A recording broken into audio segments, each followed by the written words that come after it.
দামের উত্তাপে জ্বলছে সবজির বাজার। গত সপ্তাহের তুলনায় বেশিরভাগ সবজির দাম বেড়েছে কেজিতে 10 থেকে 20 টাকা। শুক্রবার সকালে রাজধানীর কারওয়ান বাজার ঘুরে দেখা গেছে প্রতি কেজি বেগুন, করলা, কাঁকরোল বিক্রি হচ্ছে 80 থেকে 100 টাকা দরে, আর পটল, ঢেঁড়স, মূলার দাম চড়ে আছে 50 টাকার উপরে। সপ্তাহ ব্যবধানে 40 টাকা বেড়ে কাঁচামরিচ বিক্রি হচ্ছে 200 টাকা কেজিতে। বিক্রেতারা বলছেন সরবরাহ সংকটে বাড়ছে সবজির দাম। আমদানি কম থাকার কারণে মানে কাস্টমার দ্বিধাদ্বন্দ্বে পড়ে যায়, বলে বেশি। স্বর্ণের দাম যেরকম বাড়তে আছে, জিনিসপত্রের বাড়তে আছে।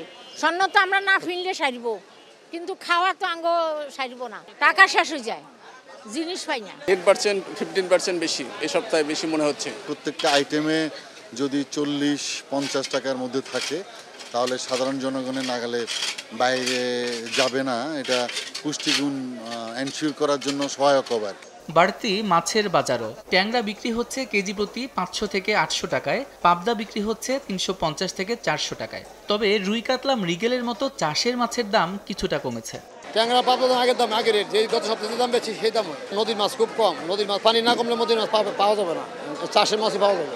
যত দিন যাচ্ছে দাম তত বাড়ছে, সাধারণ মানুষের নাগালের বাইরে। সবাই বলে দাম কমতেছে, বাট এফোর্ডেবল না। এদিকে 3 দিন আগে ব্যবসায়ীরা দাম বাড়ানোর ঘোষণা দিলেও এখনো সরবরাহ না হওয়ায় ভোজ্য তেল বিক্রি হচ্ছে আগের দামেই। নতুন রেটে যে মাল বাজারে আসার কথা এখনো তা পরিপূর্ণভাবে বাজারে সয়লাভ করেনি, যার কারণে আমরা আগের রেটে যে মালগুলো আছে ওটা আগের দামে বিক্রি করছি। কিছু কিছু দোকানদার আবার আপনার আগের রেটের মালটাই এখন নতুন রেটে বিক্রি করার চেষ্টা করতেছে। সপ্তাহ ব্যবধানে ডজনে 5 টাকা বেড়েছে ডিমের দাম, আর উচ্চ মূল্যে স্থির মুরগির বাজার। কেজি প্রতি ব্রয়লার বিক্রি হচ্ছে 170 টাকায়, সোনালী বিক্রি হচ্ছে 280 টাকায়।